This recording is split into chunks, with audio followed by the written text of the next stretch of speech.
Alright, in this video I'm going to show you how to compute the population/sample standard deviation/variance, and we're going to do it together by completing this practice problem.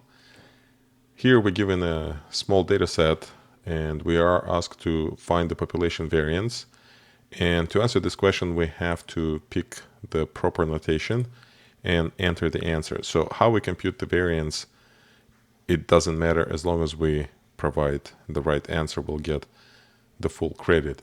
So it suggests that we are allowed to use technology, but doing it by hand, since the size is only 5, is also an option, although it shouldn't be a go-to method for finding variance when technology is allowed. Now let's press this button a few times to see what other variations of problem are there. Here we ask to find sample variance, here we ask to find sample standard deviation, population variance, and so on. So how do we know which one we're looking for and which notation to use in this drop down?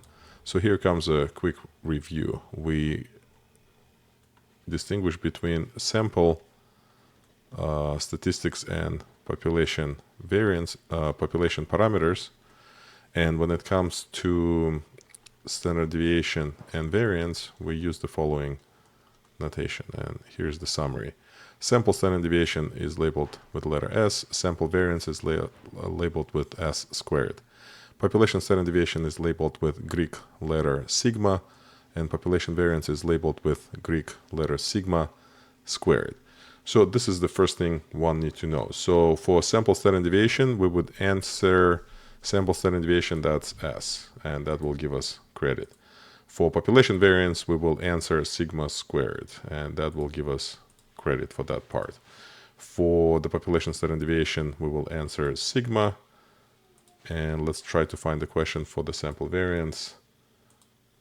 And there it is. We will answer S squared, and that will give us full credit. Now, we need to compute it. How do we compute it? There are many tools available. I do not want to suggest anything in particular. You can have your own favorite. You can use TI-83, you can use Excel, you can use StatCrunch, you can use anything you want. I'm going to use Google and look for the variance calculator. And I'm going to find one or two.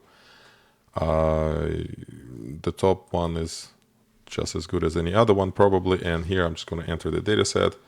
We have 14, I'm going to use space 15, 15, 14, and notice how this calculator does prompt to choose whether it's sample or population. We have sample, and let's press calculate. We're going to get sample variance right here. This is our sample variance. It's 1/3, so I'm going to answer 0.33, and that's the correct answer.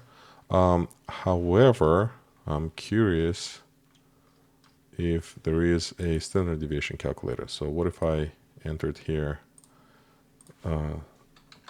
standard deviation calculator? Would it give me another calculator? Let's find out. Let's generate a new question. We have population standard deviation. So here's my standard deviation. Again, I'm already familiar with the calculator soup. So I'm going to go here, enter my data, 9, 11, 8, 14. And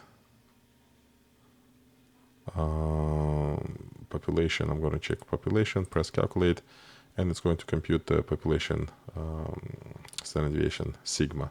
Notice how calculator soup already knows all the proper notation, so now it is just your turn to learn all the proper notation, which is what this practice problem is intended to teach you. Now the last thing I want to do is I want to go back and open this calculator, again just to show you that you don't need to be attached to any particular one. They all look pretty much the same. This is my standard deviation calculator. I'm going to enter the data, 9, 11, 8, 14. This is population. Press calculate. It does not like spaces. And you, of course, get the same number, obviously, with the same proper notation, which is what we are learning. If you have any questions, please reach out. If you want to try a similar question, look for this link in the description to the video.